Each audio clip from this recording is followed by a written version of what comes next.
سامنے اپنے آپ کو کلیئر کر دیں، اللہ کے سامنے تم نے بچنا ہے کہ میرا گناہ معاف۔ اور حضور احساس پیدا کرتے تھے۔ بخاری شریف میں قبیلہ غامدیہ کی اس عورت کا تذکرہ موجود ہے جو خود آئی تھی، کوئی گرفتار کر کے نہیں لایا تھا، از خود آئی۔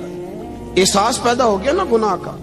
یہاں بہت ساری غلطیاں کر کے بھی لوگ جب اپنی بات کرتے ہیں تو کہتے ہیں کبھی یاد تو نہیں کسی کے ساتھ زیادتی کی ہو، یاد تو نہیں کبھی کسی کا۔ بھئی آپ نے اتنے بڑے ولی ہونے کا دعویٰ کر دیا۔ انسان تو انسان رہتا ہے۔ بڑے بڑے لوگ کہہ گئے کہ یا اللہ اگر انجانے میں بھی بھول گئے ہیں تو ہم سے درگزر فرما، لیکن جب ہم تیار ہی نہیں ماننے کو۔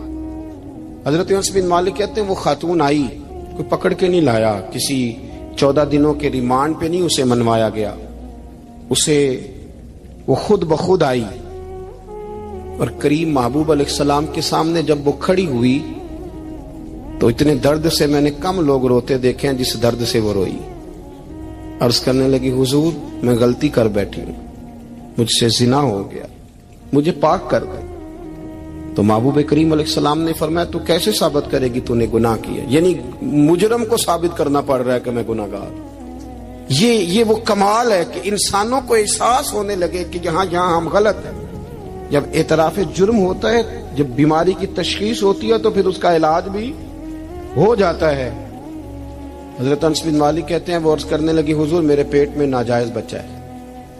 حضور نے فرمایا جا جب بچہ پیدا ہو تو پھر آنا۔ وہ 8 ماہ کے بعد آئی تو اس کی گود میں پھول سا بچہ تھا۔ حضور نے فرمایا واپس جا، جب روٹی کھانے لگ جائے تو پھر آنا۔ وہ 2 سال 2.25 سال دودھ پلاتی رہی، پھر جب آئی تو بچے کے ہاتھ میں روٹی کا ٹکڑا تھا۔ کریم محبوب صلی اللہ تعالی علیہ وسلم سے آ کے جب اس نے بات کی تو وہ درد سے روئی، کہنے لگی یا رسول اللہ 3 سال ہونے کو ہیں، میں نے گناہ کیا ہے، میں ساری رات سو نہیں پاتی۔ حضور تڑپتی اگر اس حال میں مر گئی تو اپنے رب کو کیا منہ دکھاؤں، مجھے پاک کر دے، میرے حال پہ رحم فرمائے۔ محبوب کریم صلی اللہ علیہ وسلم نے بچہ ایک صحابی کو دیا، فرمایا بچوں کی طرح پالنا، اور کہا اسے لے جاؤ، پتھر مار مار کے اسے سنسار کر دو۔ صحابہ کہتے ہیں اسے پتھر لگ رہے تھے اور حضور بےچانی کے ساتھ ٹہل رہے تھے۔ آ کے خبر دی حضور وہ تو وصال کر گئی، انتقال ہو گیا۔ فرمایا یہاں تک تو بات اس کی تھی۔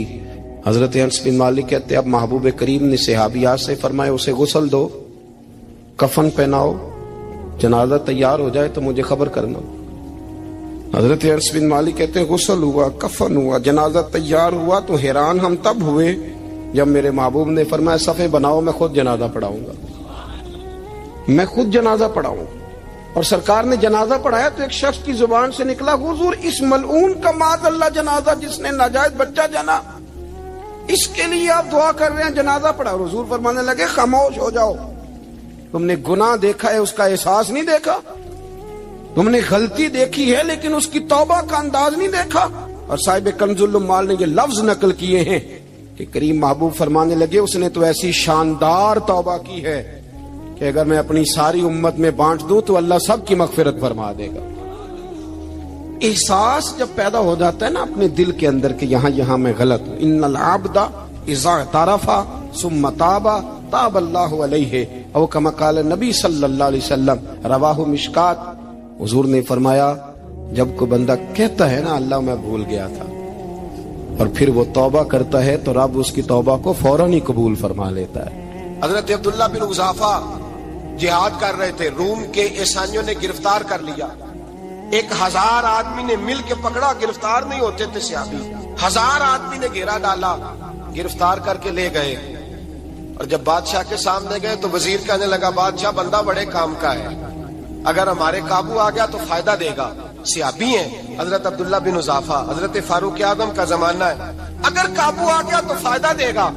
بادشاہ کہنے لگا کیوں، کیا خوبی ہے؟ کہنے لگے ہم 1000 آدمی تھے، یہ اکیلا قابو نہیں آ رہا تھا، 1000 آدمی تھے، اگر ہماری فوج میں شامل ہو گیا تو بہت بڑا جرنیل ملے گا۔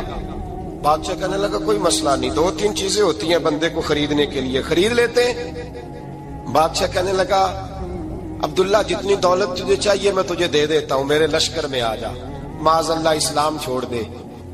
حضرت عبداللہ بن حذافہ کیا فرماتے ہیں بڑا تو بیوقوف ہے، میں نے دولت کمانی ہوتی تو مدینے میں بیٹھ کے تجارت کرتا، میں دولت کمانے نہیں نکلا، میں تو رسول اللہ کی رضا کمانے کے لیے نکلا ہوا ہوں۔ دولت کمانی ہوتی تو کسی مارکیٹ میں ہوتا، میدان میں آنا تھا۔ شہادت ہے مطلوب مقصود مومن، نہ مال غنیمت نہ کشور کشائی۔ یہ دولت تو لونڈی ہے رسول اللہ کے دروازے کی، یہ تو پیچھے پیچھے پھرتی ہے نبی پاک کے غلاموں۔ یہ کمانی ہوتی تو میں کسی مارکیٹ میں ہوتا، میدان میں تھوڑا ہوتا۔ عبداللہ بن حذافہ سے ایک دوسری چال چلی، کہنے لگے میاں عہدہ جو تجھے چاہیے، میں بادشاہ ہوں، میرے نیچے جو عہدہ تو کہے گا وہ تجھے مل جائے گا۔ حضرت عبداللہ بن حذافہ کہنے لگے شاید تجھے پتہ نہیں میری تعریف کیا ہے، شاید تو جانتا نہیں میری تعریف کیا ہے۔ کہا صاحب کی کیا تعریف ہے؟ کہنے لگے میں رسول اللہ کا صحابی ہوں، اور کائنات میں سب سے بڑا عہدہ مصطفیٰ کے صحابی ہونے کا عہدہ ہے۔ صحابہ وہ صحابہ تھے جن کی ہر صبح عید ہوتی تھی، خدا کا قرب حاصل تھا، نبی کی دید ہوتی تھی۔ فرمایا میں نے حضور کے جلوے دیکھے ہوئے ہیں، مجھے عہدے کی ضرورت ہی نہیں، اور میں نے عہدہ لینا ہوتا تو میں سیاست کرتا، میں تو شہادت لینے نکلا ہوں میدان میں، عہدے کا میں نے کیا کرنا ہے۔ اب بادشاہ کہنے لگا اسے قتل کر دو۔ وزیر کہنے لگا نہیں، ایک بات اور ہے، مجھے ایک چال اور چلنے دو۔ کہا وہ کیا؟ کہنے لگے میری بیٹی بڑی خوبصورت ہے، مجھے موقع دو اپنی ہی بیٹی کو سجا بنا کے، وہ جوان جس کی جوانی اتنی بڑی ہے کہ 1000 آدمی مقابلے میں کھڑا نہیں ہوتا، اس جوان کے کمرے میں رات کی تنہائی میں بنا سوار کے بی بی کو بھیجا۔ وہ بی بی کہتی ہے میں ساری رات بن سور کے اس صحابی کے کمرے میں بیٹھی رہی، لیکن یہ کیا شخص تھا، ساری رات ہی مسلح پہ بیٹھا رہا، ساری رات ہی۔ کچھ دیر تھک جاتا تو یہ کریم رسول پہ درود پڑھنا شروع کر دیتا۔ بی بی کہتی ہے سحری ہو گئی تو میں نے چھو کے دیکھا کہ انسان ہے کہ جن ہے، یہ بندہ ہے کہ فرشتہ ہے، چھو کے دیکھا۔ کہنے لگے پیچھے ہٹ جا۔ میں نے کہا میں نے تو سنا تھا تو 1000 کے مقابلے میں ہے، اور تو اتنا بے حس ہے کہ بنی